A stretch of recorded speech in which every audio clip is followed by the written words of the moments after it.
lorsque vous donnez la charité et que vous annoncez la charité que vous avez donnée, c'est bien. Mais lorsque vous faites parvenir votre charité aux pauvres en secret, c'est mieux. Allah dit donc que lorsque vous donnez la charité, vous pouvez la garder secrète. Comme le dit le hadith, quand ta main droite donne, que la main gauche ne le sache pas, c'est bien. Mais cela ne signifie pas qu'annoncer n'est pas permis. Selon votre objectif, si votre objectif est de vous montrer, alors annoncer n'est pas bien. Mais si votre objectif est d'encourager les autres, lorsque vous donnez la charité et que vous l'annoncez et encouragez les autres, c'est bien.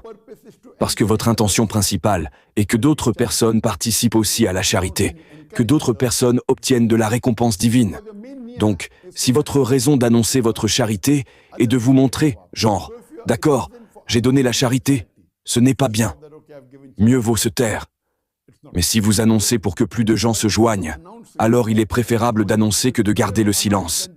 Et c'est la raison pour laquelle vous savez peut-être que, juste 2 semaines plus tôt, j'ai gagné un procès contre un des politiciens. C'est l'ancien vice-ministre en chef 2e de Penang. J'ai gagné un procès contre lui quand il m'a diffamé et publié des articles contre moi. Et le tribunal de Malaisie m'a accordé 1,52 million de ringgits de dommages et intérêts, ce qui équivaut à 320 000 $ américains, soit 2,7 crores de roupies indiennes. Ce que j'ai fait, et il m'a déjà donné l'argent le 7 novembre, c'est que j'ai fait don de la totalité du montant pour la cause palestinienne. La raison pour laquelle j'ai annoncé, c'est pour encourager les autres aussi à participer, que j'ai fait un don, et que d'autres suivront.